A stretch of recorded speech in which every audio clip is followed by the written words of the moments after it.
بسم اللہ الرحمن الرحیم. ناظرین، آپ دیکھ رہے ہیں YouTube channel Pakistan time news. میں آپ کو خوش آمدید کہتا ہوں. گزشتہ چند روز قبل کیپٹن صفدر کی کراچی میں گرفتاری اور رہائی کا سلسلہ میں آنے والی خبریں اور اس سلسلے میں تبصرے و تجزیے تاحال جاری و ساری ہیں. آج بھی سابق وزیر اعظم شاہد خاقان عباسی اور سابق وفاقی وزیر احسن اقبال نے ان کی گرفتاری پر پریس کانفرنس کے دوران جو موقف اختیار کیا، اس میں انہیں تو مظلوم بنا کر پیش کیا جاتا رہا. دونوں مسلم لیگ کے رہنماؤں نے کیپٹن صفدر کی گرفتاری کو اس طرح سے مظلوم بنانے کی کوشش کی کہ شاید کہ انہیں اس گرفتاری کے باعث پتہ نہیں کتنے پہاڑ توڑ دیے گئے ہوں. لیکن قائد اعظم محمد علی جناح بابا قوم کے اس مزار پر جو کیپٹن صفدر نے ہلڑ بازی کی اور اپنے کارکنان کے ہمراہ جس قسم کی بے حرمتی کی گئی، اس موقع پر مسلم لیگ کے قداور لیڈر بھی موجود تھے. خود مریم نواز بھی موجود تھیں، اس سابق سینیٹر جو ہمارے معزز عدلیہ کے خلاف ہرزہ سرائی کر چکے ہیں اور عدالت میں جا کر معافی بھی طلب کر چکے ہیں. نہال ہاشمی بھی موجود تھے. ہزاروں کارکنان کی موجودگی میں جو کچھ کیپٹن صفدر نے مزار قائد پر جو کچھ کیا، اس پر افسوس کا اظہار نہیں کیا گیا، بلکہ محض اس کی گرفتاری کو معمہ بنایا ہوا ہے. پوری قوم کے جذبات سے کھیلنے والا کیپٹن صفدر عباسی، اس کو ایک نیا لیڈر بنائے جانے کی کوشش کی جا رہی ہے، لیکن وہ اس چیز سے غافل ہیں کہ پاکستان مسلم لیگ میں وہ محب الوطن لوگ جو اداروں کی قدر کرتے ہیں، جن کی نظر میں اداروں کی قدر ہے، جو پاکستان کی قدر جانتے ہیں، جنہیں قائد اعظم محمد علی جناح کے اصولوں اور قائد اعظم کی شخصیات سے محبت ہے، وہ لوگ اب ان کے ساتھ ہوتے نظر نہیں آ رہے. ان کی غیر موجودگی کا ان کو بالکل احساس نہیں. محض کیپٹن صفدر کی گرفتاری ان کے لیے ایک معمہ بنا ہوا ہے. وہ آج بھی کیپٹن صفدر کی گرفتاری کو ایک بہت بڑا مسئلہ لیے کھڑے ہیں، جبکہ انہیں ضمانت پر رہا کیا جا چکا ہے. دوسری جانب سندھ گورنمنٹ میں کئی مرتبہ کئی اجلاس کیپٹن صفدر کی گرفتاری کے متعلق ہو چکے ہیں، لیکن وزیر اعلیٰ سندھ ابھی تک کسی نتیجے پر پہنچنے سے قاصر ہیں کہ آئی جی سندھ کو کس نے بلایا اور کس کے احکامات تھے. در حقیقت سندھ گورنمنٹ بھی ایک طرف تو اپوزیشن کے ساتھ بیٹھ کر ان کی ہمدردیاں حاصل کرنا چاہ رہی ہے، دوسری جانب وہ مقتدر حلقوں کو بھی یہ باور کرانا چاہتے ہیں کہ کیپٹن صفدر کی گرفتاری در حقیقت ان کی مرضی اور منشا کے مطابق تھی. اس وقت جب کیپٹن صفدر کو گرفتار کیا گیا تو ہمارے دو صوبائی وزراء سید ناصر حسین شاہ اور سعید غنی نے یہ موقع اختیار کیا تھا کہ کیپٹن صفدر نے جو کچھ بھی کیا وہ غلط ہے، اور جس طرح سے اس کو گرفتار کیا گیا وہ بھی غلط ہے. بھائی گرفتار تو آپ کی پولیس نے کیا، ویڈیو ظاہر ہو چکی ہے، تب سوشل میڈیا پر یہ ویڈیو چلائی جا رہی ہے، لوگوں کو پتہ ہے کہ گرفتار کرنے والی پولیس تھی، نہ تو فوج تھی نہ تو رینجرز تھی. جن لوگوں نے گرفتار کیا اور جس عزت سے اس کو گاڑی کے آگے بٹھا کر لے کر گئے، وہ کون سا طریقہ تھا؟ وہ طریقہ تو ٹھیک تھا. کس طرح سے گرفتار کیا؟ آپ جب کہتے ہیں کہ ہوٹل کے دروازے توڑے گئے، تو جس ہوٹل میں وہ قیام پذیر تھے دروازے اتنے کمزور نہیں تھے کہ دروازے توڑے گئے. یہ خود ایک ڈرامہ رچایا گیا ہے. اور میری معلومات کے مطابق جس کمرے سے کیپٹن صفدر کو گرفتار کیا، مریم اس کمرے میں موجود نہیں تھی. مریم اپنی سیکرٹری کے ساتھ دوسرے کمرے میں قیام پذیر تھی. جب ان کا دروازہ بجایا گیا تو کیپٹن صفدر باہر نکلے اور انہیں بتایا گیا کہ آپ کی گرفتاری کے وارنٹ ہیں، اور وہ باہر آ گئے.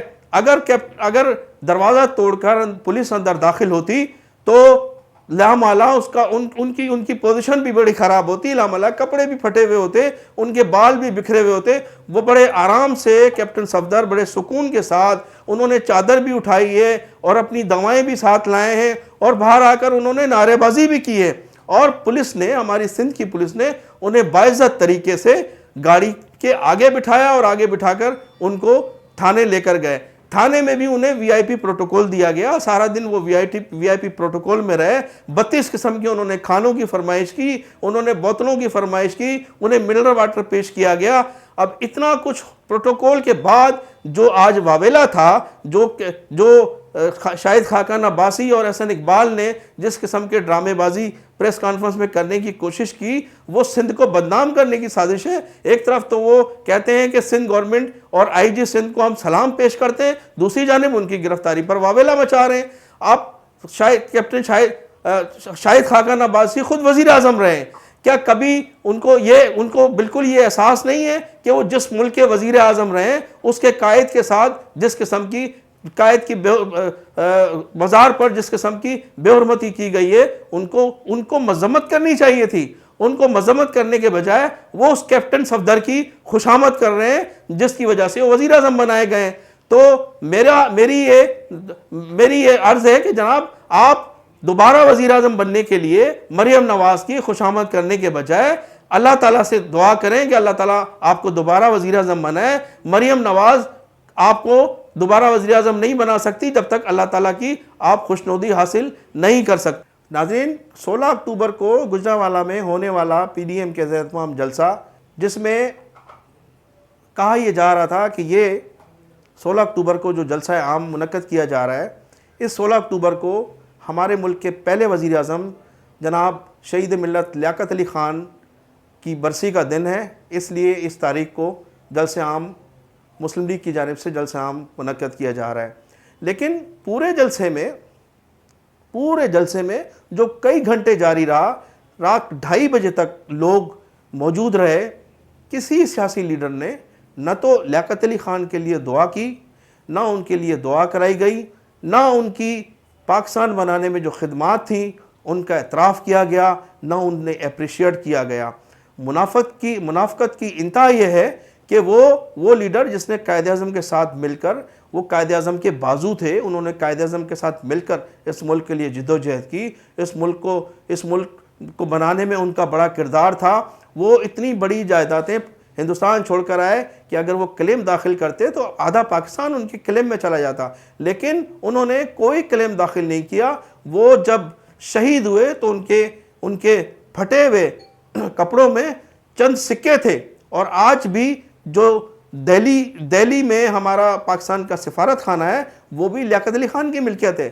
تو بڑے شرم اور افسوس کی بات ہے کہ پی ڈی ایم کے کسی لیڈر نے لیاقت علی خان کی شہادت اور اس نے جو قربانیاں دی اور جو پاکستان کے لیے ان کا کردار تھا ان کو نہ صرف اپریشیٹ کیا بلکہ ہماری مسلح افواج کے خلاف ہرزہ سرائی کرتے رہے۔ ان کے خلاف ان لوگوں نے جو پاکستان کی فوج کے خلاف جس قسم کے ان کے الفاظ استعمال کیے گئے، نواز شریف ہوں، بلاول ہوں یا مولانا فضل الرحمان ہوں، جن لوگوں نے فوج کے خلاف اپنے کارکنوں سے جو نعرے لگوائے، جس طرح سے لوگوں کو گمراہ کرنے کی کوشش کی گئی، پوری قوم اس پر لعنت ملامت کر رہی ہے اور ہم اس کی پرزور مذمت کرتے ہیں۔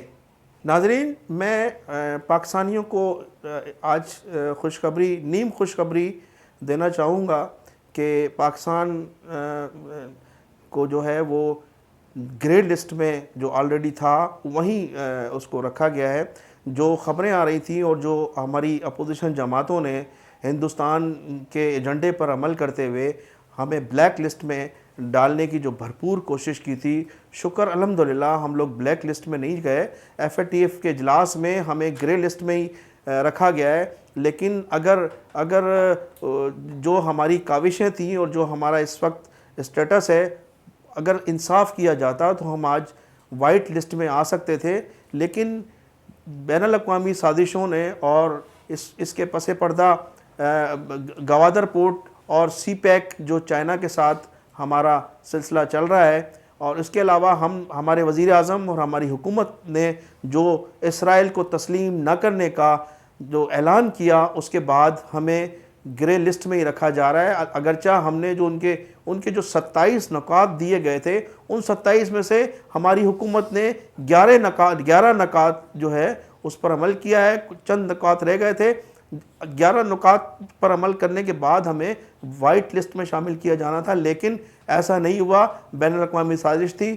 لیکن اس کے باوجود بھی ہم شکر الحمدللہ کہ ہمیں کم از کم بلیک لسٹ سے ہم بچ گئے، اور جو ہندوستان اور خاص طور پر اسرائیل اور اپوزیشن جماعتوں کا اہم کردار تھا اس میں کہ ہمیں جو ہے وہ بلیک لسٹ میں شامل کیا جائے تاکہ ہم اس حکومت کو بدنام کر سکیں، افواج پاکستان کو بدنام کر سکیں۔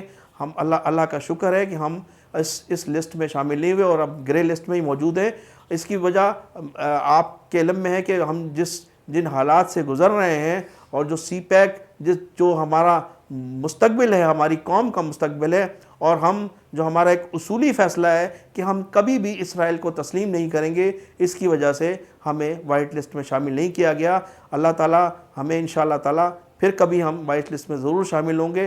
اپنا خیال کیجئے اور میرے چینل کا بھی خیال کیجئے۔